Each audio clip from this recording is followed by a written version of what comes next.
साथियों, आप सभी का इस प्लेटफॉर्म पर स्वागत है। यहाँ पर हम लोग जो है एक कह सकते हैं कि सामाजिक मुद्दे या एक ऐसे द्वंद की बात करेंगे जो हमेशा ये उठता रहता है कि क्या हमें दूसरों से पहले स्वयं का ख्याल रखना चाहिए या सर्विस बिफोर सेल्फ अर्थात स्वयं से पहले सेवा का भाव रखना चाहिए।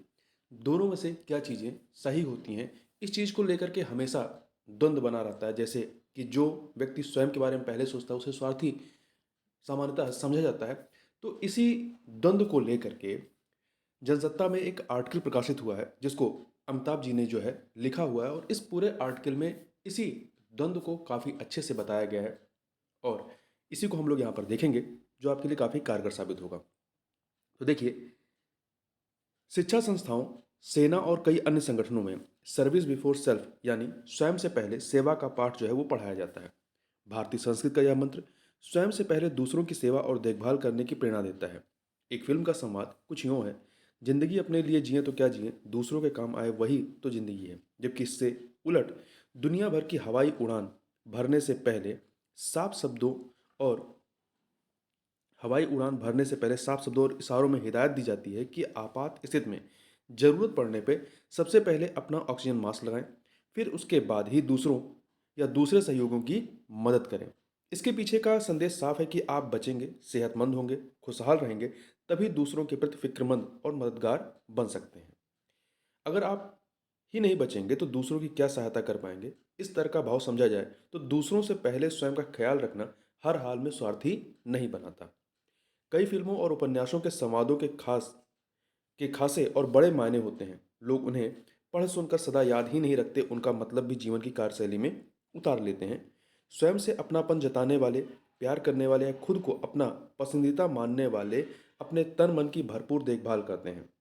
सयाने तो इस हद तक समझाते हैं कि अगर आप किसी दूसरे से प्यार या स्नेह करना चाहते हैं, उसका ख्याल रखना चाहते हैं, तो पहले अपने आप से प्यार करना और अपना ख्याल रखना सीखना पड़ेगा। अपना सम्मान करने का मतलब किसी का विरोध करना कतई नहीं है, बल्कि अपने भीतर सबका मददगार बनने की शक्ति जगाना ही है।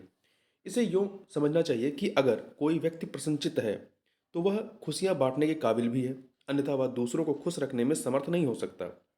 जीवन की भागम भाग में दबकर हर कोई जाने अनजाने अपनी अनदेखी करता जाता है। अपने आप से प्यार का विस्तृत अर्थ ही व्यक्ति का आत्मप्रसन्न, आत्मसंपन्न और आत्मस्वास्थ्य होना है। माता पिता, पुत्र पुत्री, पति पत्नी, भाई बहन, यार दोस्त समेत कोई किसी का सच्चा साथी नहीं है। रिश्ते नाते बीच बीच में एक एक करके बिछुड़ते जाते हैं। धन वैभव भी आना जाना है। हर किसी का अकेला शरीर ही जन्म से मृत्यु तक साथ निभाता है। शरीर ही वास्तविक संपत्ति है जिसे ना कोई साझा कर सकता है ना छीन सकता है। इसलिए खुद का ख्याल रखना सबसे जरूरी है। अपना और अपने शरीर का जितना ध्यान रखा जाएगा, वह उतने ही बढ़िया ढंग से साथ निभाता चलेगा। हर व्यक्ति अपनी सबसे बेहतर देखभाल कर सकता है। इसलिए ध्यान, योग, पैदल चलना, कसरत करना, पौष्टिक खाना, सुविचार पालना, सुकर्म करना तन मन से सेहतमंद और खुशहाल रहने का जरिया है। देखने सुनने में यह जितना सरल है उतना होता नहीं है। अमेरिकी शिक्षक लेखक ल्यूशिल बाल कहते हैं, कुछ भी हासिल करने से पहले सबसे पहले खुद से प्यार करो, बाकी सब कतार में लगा दो। स्वयं की देखभाल करना स्वार्थी कार्य कतई नहीं है। खुद को समझाएं कि मुझे तन और मन का कुदरत से अनमोल उपहार मिला है, तो उसकी कद्र क्यों ना करो। बड़े बूढ़ों से अमूमन कहते सुनते रहते हैं कि जान है तो जहान है। सचमुच तंदुरुस्त व्यक्ति ही दूसरों की मदद करने के काबिल है, और उससे पहले वही जीवन का सच्चा आनंद ले सकता है। सेहतमंद होना, पैदल चल चल पाना, खुद खा पी सकना, अपने छोटे मोटे काम निपटा पाना और इस इनसे भी ऊपर सांसें ले पाना कुदरत की अमूल्य नियामतें हैं। बावजूद इसके ज़्यादातर तमाम कुदरती सौगातों की बावजूद इसके ज़्यादातर तमाम कुदरती सौगातों की बेकदरी कर और सामाजिक या सांसारिक तामझाम जुटाने में जुटे रहते हैं। अच्छी सेहत से लेकर हर वह छोटी बड़ी चीज़ जो हमारे आसपास है, जब तक हमारे पास होती है तब तक हम उसकी कद्र नहीं करते हैं। जब वह हमसे हमारे से दूर जाती है या लुप्त हो जाती है, तब कहीं जाकर हमें उसके अमूल्य होने का एहसास होता है। फिर हम उसे हासिल करने के लिए लालायित हो उठते हैं। भगवत गीता में श्री कृष्ण कहते हैं कि जिंदगी में मिले अपने वरदानों और सौगातों की गणना कीजिए, कमियों की कदापि नहीं।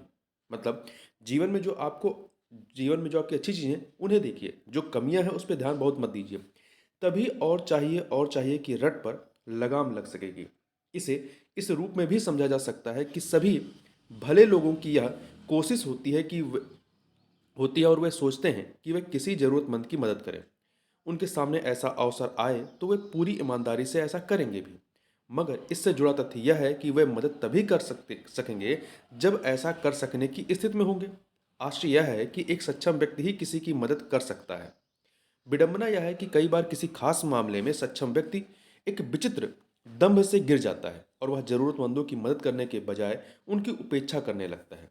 दूसरों को सर्वश्रेष्ठ बनाना है का उपदेश छोड़कर पहले मुझे सर्वश्रेष्ठ बनना है को खुद पर लागू करने की जरूरत है। दूसरों का फिक्रमंद होने से पहले स्वयं की फिक्र करना और ख्याल रखना कहीं ज्यादा जरूरी है, क्योंकि केवल एक ही व्यक्ति है जो अपने जीवन के लिए जिम्मेदार है और वह हम खुद हैं, कोई और नहीं। इसलिए सबसे पहले अपने आप को काबिल और समर्थ बनाने में जुट जाना वक्त का तकाजा है। तो यह एक बेहतरीन आर्टिकल है जिसे आपको पढ़ना और सुनना चाहिए और अपने जीवन में इसे उतारने का प्रयास करना चाहिए। तो इस वीडियो में बस इतना ही। मिलते हैं नेक्स्ट वीडियो में, तब तक के लिए बहुत बहुत धन्यवाद।